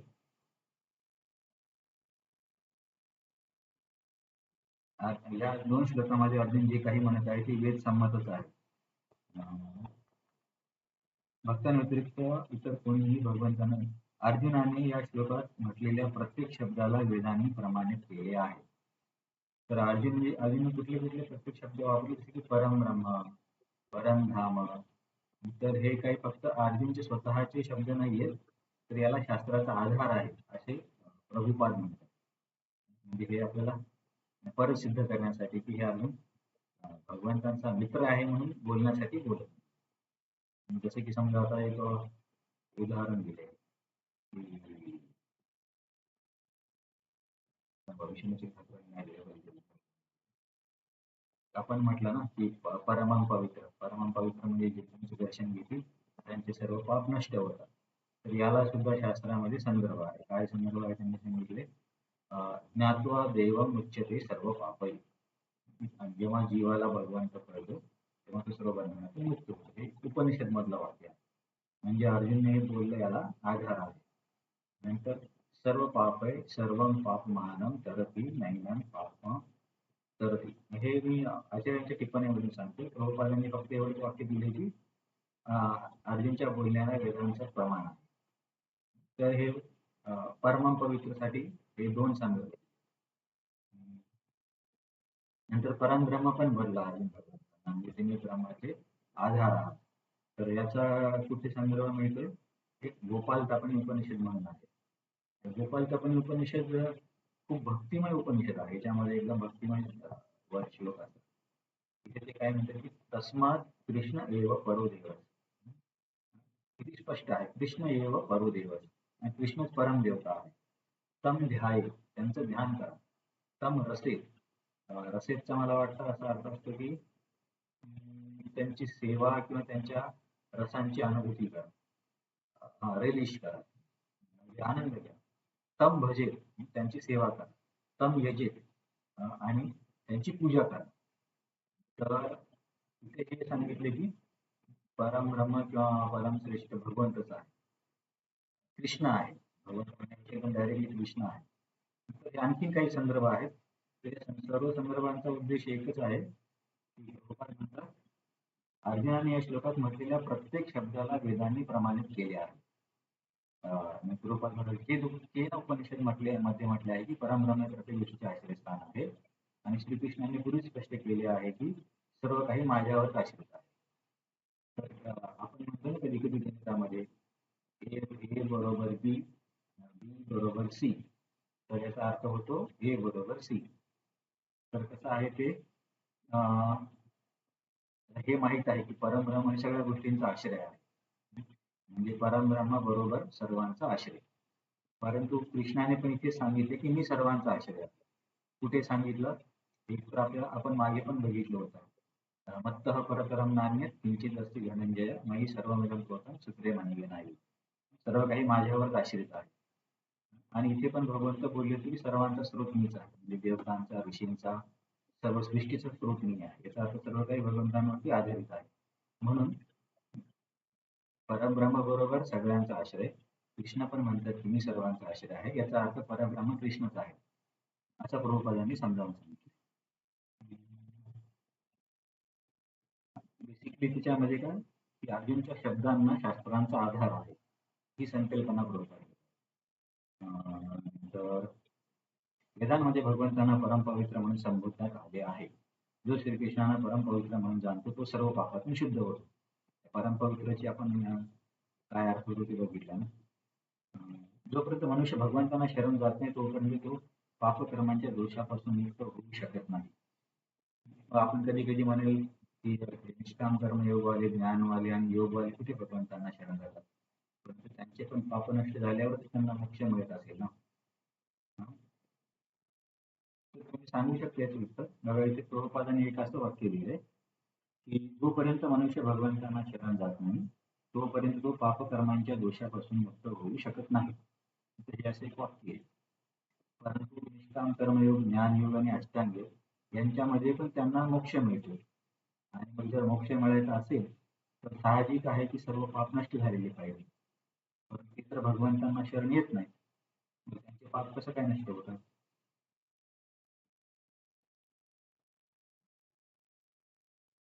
आवाज येतोय आणखीन कमी. हा हा हा, परफेक्ट परफेक्ट, हेच आन्सर आहे. हा, की मग असं नको वाटायला की अरे ते लोक तर भक्ती करा, म्हणजे ते तर भगवंतांना शरण आहेत. असं नाहीये. कोणत्याच मार्गात भगवंतांच्या शरणागतीशिवाय किंवा भक्तीशिवाय फळ मिळू शकत नाही. आपण भरपूर वेळा चर्चा केली. तर परमपवित्रांबद्दल प्रभुपादांनी असं सांगितलं. अर्जुनाने श्रीकृष्णाला परमपवित्र म्हणून स्वीकार करणे हे वेदांशी सुसंगतच आहे. याचीही पुष्टी देवर्षी नारदासारख्या महान ऋषींनी केली आहे. ते आपण काही उपनिषदमध्ये बघितलं होतं ना. तम यजेत्तम ध्यायेत. श्रीकृष्ण हे पुरुषोत्तम भगवान आहेत आणि मनुष्याने सदैव त्यांच्यावर ध्यान करीत त्यांच्याशी असणाऱ्या आपल्या दिव्य संबंधाचा आनंद घ्यावा. श्रीकृष्ण हे परम शाश्वत आहे. आपण बोललो ना की शाश्वतम, शाश्वतम काय शब्द आहे? परम धर्म परम धाम कृष्ण भगवान पुरुषम शाश्वतम दिव्य, की तुम्ही शाश्वत पुरुष आहात. तेव्हा आपण आम्हाला बोललो की जे कृष्ण जे मानव मानव सदृश रूप आहे ते शाश्वत आहे. परंतु जे आधी लोक आपण बघितले काही मायावरीला मान्य करत, परंतु तसं नाहीये. इथे अर्जुनचा साक्षात्कार असा आहे की तेच पुरुषम शाश्वत आहे. कृष्ण शाश्वत पुरुष आहे आणि त्याला आधार त्यांनी त्यांचा पण दिला की जे नारद वगैरे यांचं पण तेच म्हणणं आहे. तर याच्या संदर्भात प्रभुपाद काय लिहितात? अं, श्रीकृष्ण हे परम शाश्वत आहेत आणि ते शारीरिक गरजा, जन्म, मृत्यू इत्यादीपासून मुक्त आहेत. केवळ अर्जुनच हे सांगतो असे नाही, तर सर्व वेद आणि पुराणेही हेच सांगतात. म्हणजे प्रत्येक गोष्टीला प्रभुपाद याला वेदांचा पण पुरावा आहे हे सांगण्याचा प्रयत्न करतात. संपूर्ण वेदामध्ये श्रीकृष्णांचे याप्रमाणे वर्णन करण्यात आले आहे. चौथ्या अध्यायामध्ये सुद्धा भगवंत सांगतात की, तर अर्जुन हे पण बोलला ना की या संतांचं पण म्हणणं आहे आणि तुम्ही पण हेच सांगत आहात. तर हे कुठे सांगितलं भगवंतांनी?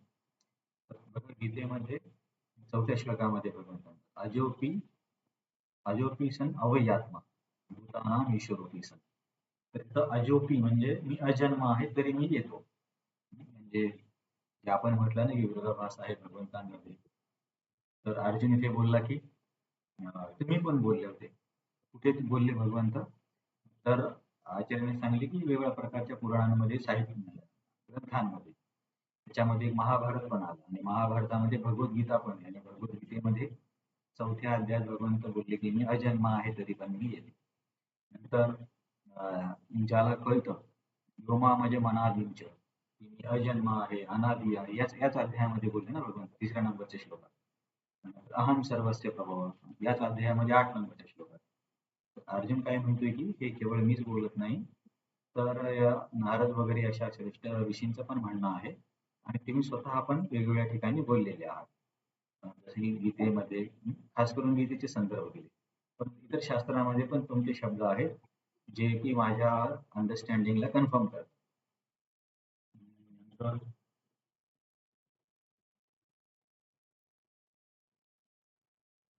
ते परम कारण आहे, त्यांचे कोणतेही कारण नाही, कारण ते सर्व कारणांचे कारण. ईश्वर परमकृष्ण सच्चिदानंद विग्रह अनादिर आदिर गोविंद सर्व कारण कारण हा पुढे संदर्भ आपण वापरू शकतो.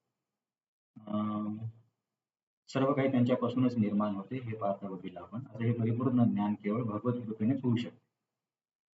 आता हे प्रभुपादाला आपल्याला याचा व्यावहारिक जीवनामध्ये काय उपयोग करायचा हे सांगण्यासाठी 378 मधला शेवटचा उतारा सांगतात.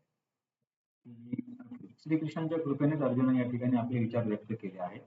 जर आपल्याला भगवद्गीता जाणवायची असेल तर या श्लोकांमधील विधानांचा आपण स्वीकार केला पाहिजे. तर या श्लोकामधले कोणते विधान, परम ब्रह्म, परम धाम, परम पवित्रम भवान, पुरुषम शाश्वतम दिव्यम, हे जे विधान आहेत, हे जे शब्द आहेत, ते आपल्याला स्वीकारावे लागतील. तुम्हाला काय वाटतं, काही लोक याचा सर्वच लोक याचा स्वीकार करतात की नाही करतात?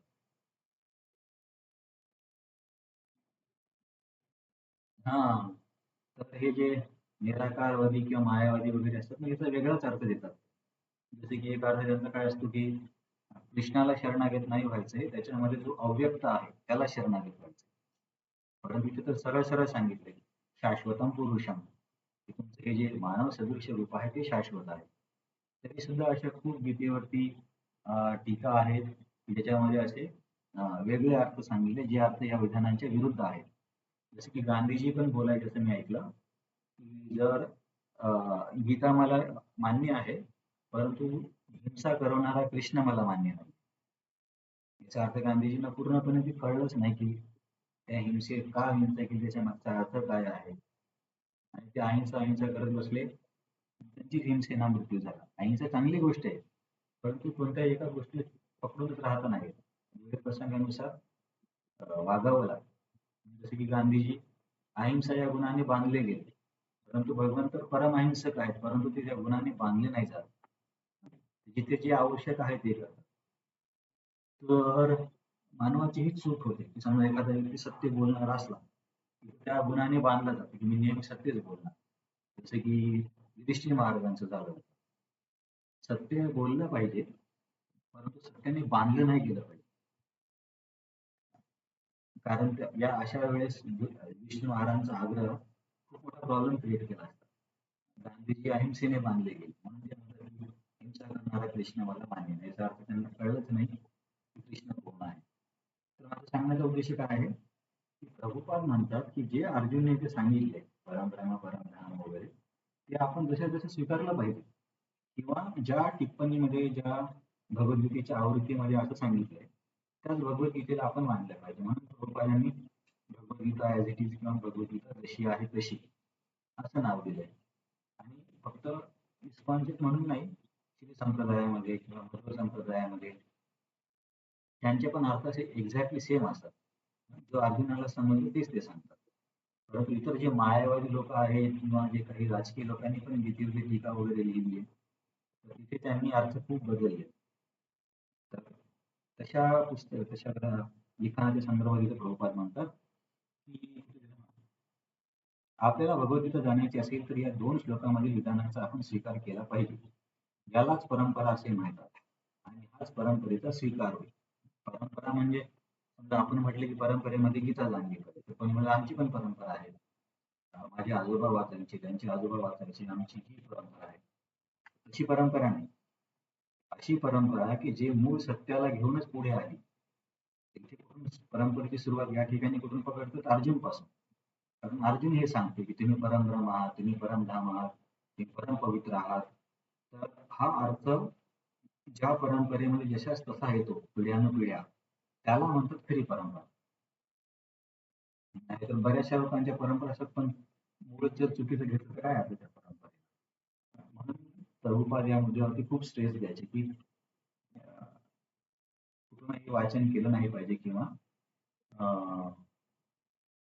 सांभाळून राहिलं पाहिजे की कोण काय लिहितंय. क्लिअर आहे. जो मनुष्य परंपरेत नाही तो भगवद्गीता जाणू शकत नाही. त्याला काय जाणेल? अर्थच त्याचे उलटे पुलटे सांगितलेले असतात. कृष्णाला शरणागत नाही व्हायचं, त्याच्यामधल्या अव्यक्ताला शरणागत किंवा एक दिवस असा येईल आपणच कृष्ण होऊन जाऊ. तर असे अर्थ इतके तर इतके काय भगवद्गीता समजणार? तर हे प्रॉब्लेम होतात. म्हणून प्रभुपाद म्हणतात की जर तुम्हाला पुरावाच पाहिजे असेल तर हे श्लोक बघा, अर्जुन काय सांगतोय. तुम्ही असंच सांगा, चेंज का करा? तथाकथित विश्वविद्यालयीन शिक्षणाने भगवद्गीता जाणणे शक्य नाही. वैदिक शास्त्रांची इतकी प्रमाणे असून सुद्धा जे लोक दुर्दैवाने आपल्या उच्च शिक्षणामुळे मदांध झालेले आहेत, ते आपल्या दुराग्रही विश्वासाला चिकटून म्हणतात की श्रीकृष्ण हा साधारण मनुष्य आहे. आता इथे अर्जुन त्यांना परमब्रह्म म्हणतोय, पुरुषम शाश्वता म्हणतोय, आणि हे थोडेफार शिकलेले लोक म्हणतात की तो साधारण पुरुष आहे. आता मग अर्जुनचं ऐकायचं की यांचं ऐकायचं? अर्जुन परत काय म्हणतो की बाबा मी तुझा मित्र आहे म्हणून मी बोलतो असं नाहीये. हे मोठ्या मोठ्या संतांनी पण हे सांगितलंय. त्याच्यामध्ये कोणाचं नाव? देवर्षी नारद, म्हणजे की भक्तीचे 27 अवतार आहेत. अशी देव ज्यांच्या बोलण्याला खूप महत्व आहे, अशा लोकांची नाव अर्जुन सांगतो. मला वाटतं म्हणून असं नाही. आणि परत अर्जुन म्हणतो की तुम्ही सुद्धा शास्त्रामध्ये असे बोललेले आहात. तर मग यांच्याकडे लक्ष द्यायचं की काय असतं माहिती का, जे आधुनिक जे लेखक लोक असतात ना, त्यांची भाषा वगैरे अशी थोडीशी काय म्हणता येईल रंगतदार असते किंवा कधी कधी एवढे शब्द फिरवतात की समजतच नाही काय म्हणतायत. पण ती एवढी सरळ सरळ जर अर्जुन असं म्हणतोय, तरी तुम्ही त्या व्यक्तीला साधारण पुरुष म्हणता. कसं काय म्हणता येईल की यांची भगवद्गीता योग्य आहे? याच्या एकदमच विरुद्ध जात आहे ना तुम्ही. तर उलट त्याला आपण अवजानंती महामूढा म्हणू शकतो. हे किंवा मूर्ख लोक आहेत. पण तरी सुद्धा समाजात हा अर्थ घेणारी भरपूर लोक आहेत. तर ज्ञान मिळवण्यासाठी नम्र भाव असावा हे कुठून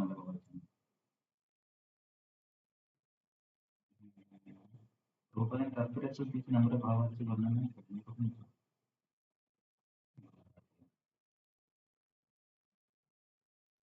आहेच ना. तेच ना.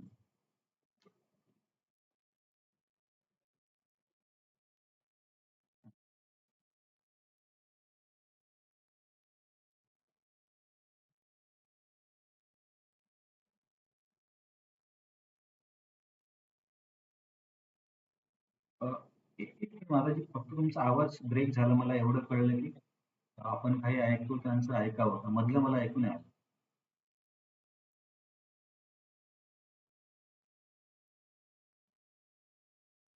पण पहिला शब्द येतो नंतर पुढचा ऐकायला नाही. अ, अ, हा आता येतोय.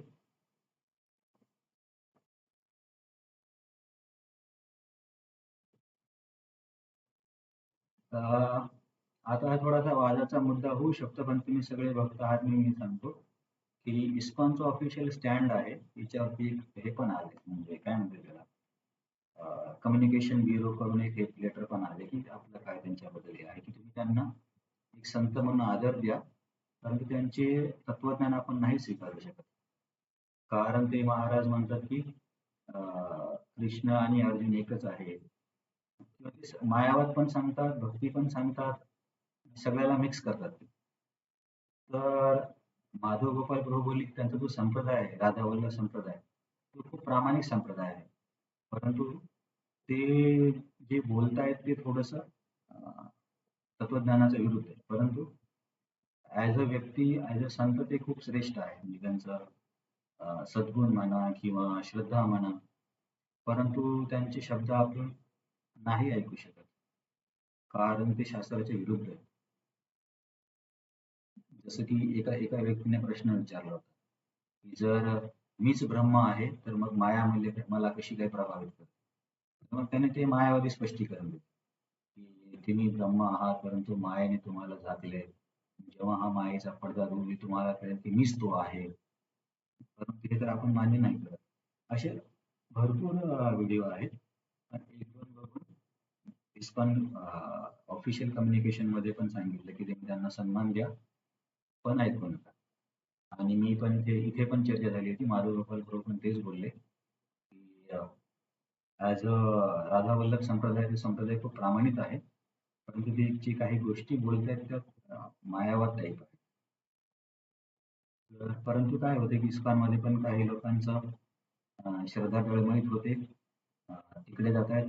काही काही लोक इकडं दीक्षा घेतलेली असून सुद्धा तिकडे जातायत आणि तिकडे मग राधा नाम जप करण्यासाठी सुरुवात करतायत.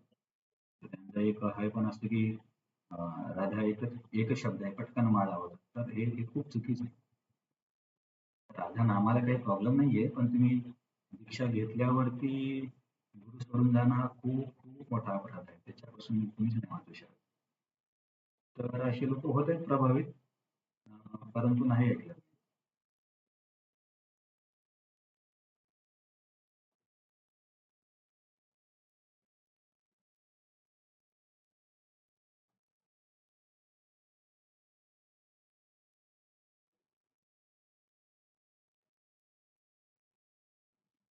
त्यात एक गोष्ट तर अशी आहे की सगळ्या संप्रदायामध्ये आणि इस्कॉनमध्ये एवढं माहिती उपलब्ध आहे. जसे की YouTubeमध्ये आपले कितीतरी भक्तांचे क्लासेस आहेत.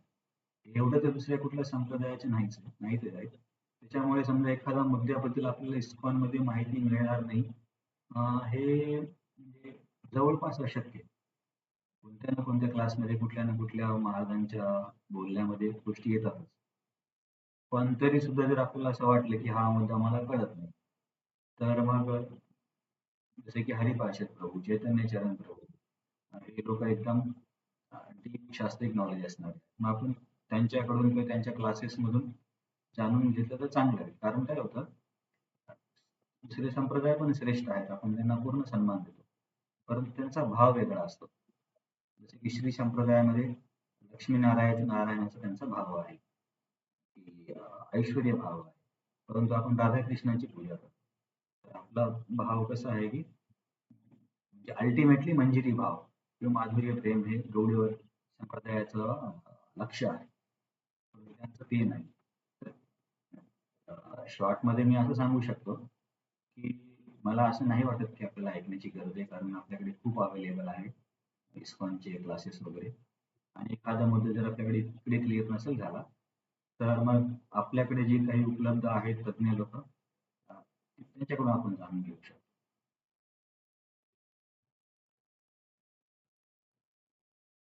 नाहीतर नाहीतर तुम्ही एखादं एक्झाम्पल दिलं तर आणखीन स्पष्ट होईल, म्हणजे मुद्दा कुठला आहे. कधी कधी काय असतं, तर समजा आता ही जी आपण वाचतोय भगवद्गीता, तर याच्यामध्ये प्रभुपादांनी जेव्हा प्रभुपादांची ही भगवद्गीता एका व्यक्तीने वाचली, ती बोलली की तुमची भगवद्गीता रामानुजाचार्यासारखीच आहे. तर प्रभुपादांना खूप आनंद झाला.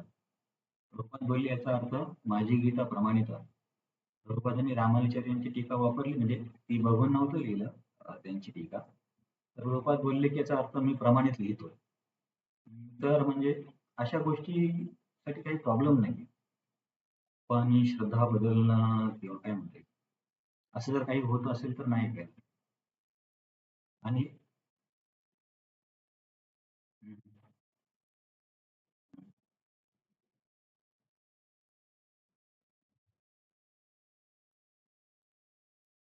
हम्म, हम्म,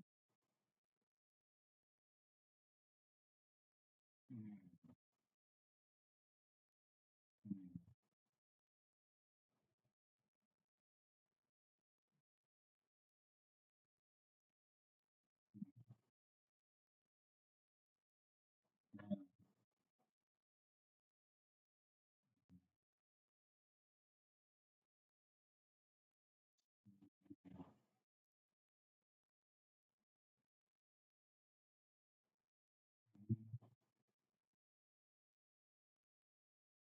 तर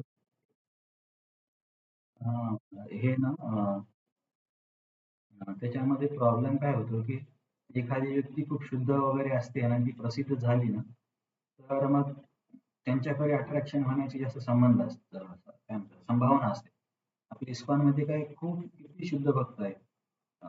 जयप्रताप स्वामी महाराज, त्यांचे पूर्ण जीवन अशक्य आहे या स्थितीमध्ये ते जे काही करतात. राधानाथ महाराज, लोकनाथ महाराज, एवढे श्रेष्ठ भक्त आहेत. परंतु आपल्याकडे काय, आपण कोणत्या एका व्यक्तीला प्रसिद्ध करत नाही.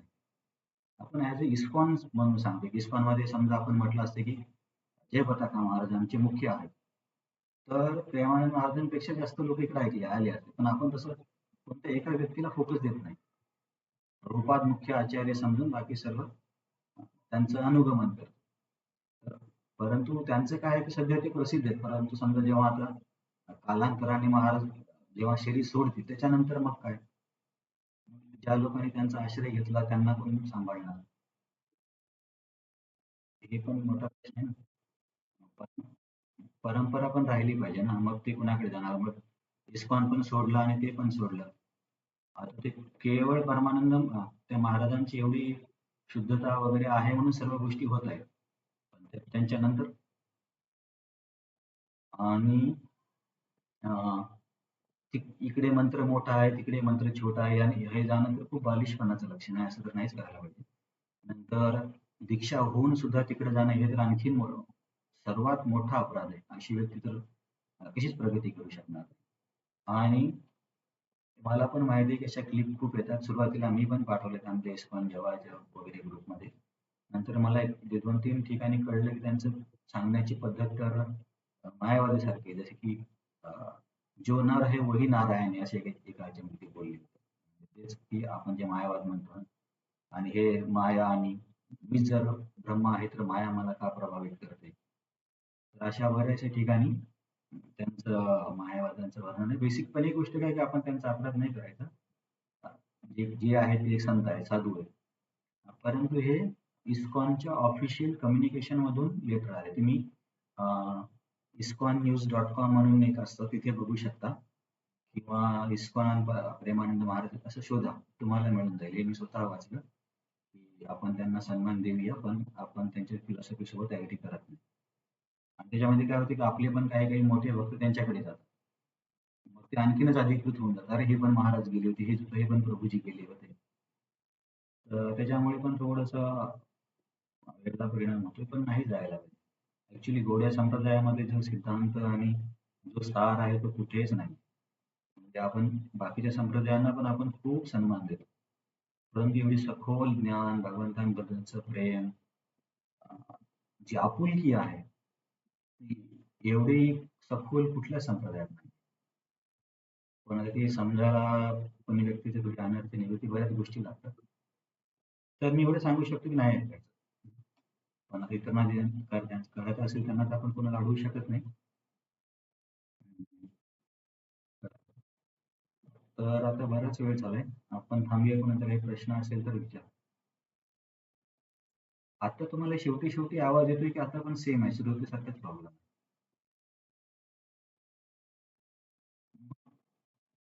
काय प्रॉब्लेम होता तेच कळत नाहीये मला. ठीक आहे. अं, चालेल, पुढच्या वेळेस मी परत सांगतो. कारण या अध्यायामध्ये काय आहे, आतापर्यंतच्या अध्यायामध्ये मी बघितले की पटापट एका श्लोकाला दुसऱ्या श्लोकाशी कनेक्शन खूप लवकर समजायचं. पण इथे काही काही गोष्टी थोड्या क्लिष्ट आहेत. की मध्येच गुण सांगितले, परत म्हणतात की मला कोणी जाणू शकत नाही. एका ठिकाणी म्हणतात की मला भक्त जाणू शकतो. नंतर चतुश्लोकी गीतेमध्ये एकमेकांशी काय संबंध आहे, ह्या गोष्टी आपल्याला परत परत क्लासच्या सुरुवातीला रिपीट करून करून मग आपलं चॅप्टर संपेपर्यंत आपल्याला आणखी चांगली अंडरस्टँडिंग येईल.